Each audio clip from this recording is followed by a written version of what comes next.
అయోధ్యలో వచ్చే వాళ్ళందరికీ నిత్యం అన్నదానం పెడుతున్నా, అన్నప్రసాదం ఇస్తున్నా. ఎవరు వచ్చినా కానీ ముందుగా నాకు ఇన్ఫామ్ చేస్తే వాళ్ళకి రెడీ చేసి పెడతా. ప్రస్తుతం 1000 మంది పైన వస్తున్నారు. మన తెలుగు వాళ్ళకి భోజనం దొరకదు అక్కడ, అందుకని అందరికీ ఉచితంగా పెడుతున్నా. ఇప్పుడు నా మిస్సెస్ అక్కడే ఉంది, అయోధ్యలోనే నిత్యం అన్నప్రసాదం ఆమె చూసుకుంటుంది. అక్కడ వచ్చి చెన్నై అండి, జిఆర్టీ వాళ్ళు చేశారు. అలాగే నేను ఒక పెద్ద గుడి కడుతున్నా అయోధ్యలో. అంటే రాముల వారి గుడి ఉందిగా ఇంకెందుకు అనుకుంటారేమో. నేను పెట్టేది వంశవృక్షం. బ్రహ్మ దగ్గర నుంచి లవకుశుల తర్వాత కూడా 20 మంది ఉన్నారు, ఇంకా మొత్తం 64 మంది. తర్వాత సీతమ్మ వారి వంశం, చంద్రవంశం, సూర్యవంశం, చంద్రవంశం, మొత్తం 450 విగ్రహాలు వస్తాయి. అంటే రాముల వారి వంశంతో పాటు రాముల వారికి అనుబంధం ఉన్న ఎవరెవరు ప్రముఖ వ్యక్తులు, మహా ఋషులు ఉన్నారు కదా, సప్త ఋషులు, వాళ్ళకి ఎవరెవరు సాంగత్యం ఉందో అందరి విగ్రహాలు పెట్టిస్తున్నా. ఎందుకంటే మన ముందు తరాలు వాళ్ళకి తెలియాలి రాముల వారి వంశవృక్షం అంతా. అందుకని శాశ్వతంగా ఉండాలని పెద్ద స్థలం కూడా తీసుకున్నాం, ఒక 5 ఎకరాలు. అక్కడ పెడుతున్నాను. 5 సంవత్సరాల ప్రాజెక్ట్ అది, రెడీ చేస్తున్నా.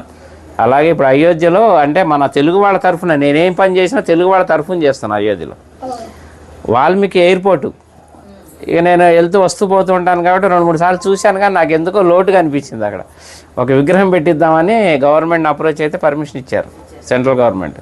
16 అడుగుల వాల్మీకి విగ్రహం పెడుతున్నాను. ఆ విగ్రహం కూడా రెడీ అయిపోతుంది ఇప్పుడు. అది కూడా ఎవరన్నా సహకరించినా కానీ తీసుకుంటున్నా.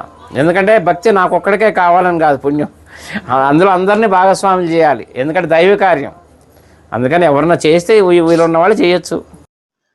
జై శ్రీరామ్. భక్తులకి విజ్ఞప్తి. మేము చేయుచున్న అన్న ప్రసాద వితరణ కార్యక్రమం సవ్యంగా సాగుతున్నది. కానీ భక్తుల తాకిడి ఎక్కువ అవ్వడం మూలంగా ఆర్థికంగా కొంచెం కష్టంగా ఉంది.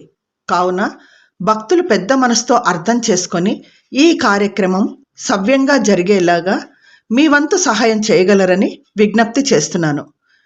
చల్లా శ్రీనివాస్ శాస్త్రి, నెంబర్ 9550754389.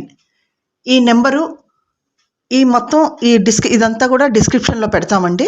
ఒక్కసారి దాన్ని చెక్ చేసుకొని చల్లా శ్రీనివాస్ శాస్త్రి గారికి కాల్ చేసి ఆయనే అని చెప్పి కన్ఫర్మ్ చేసుకున్న తర్వాతనే మీ వంతు మీరు సహాయం చేయగలరని మీ భక్తులందరికీ విజ్ఞప్తి చేస్తున్నామండి. జై శ్రీరామ్.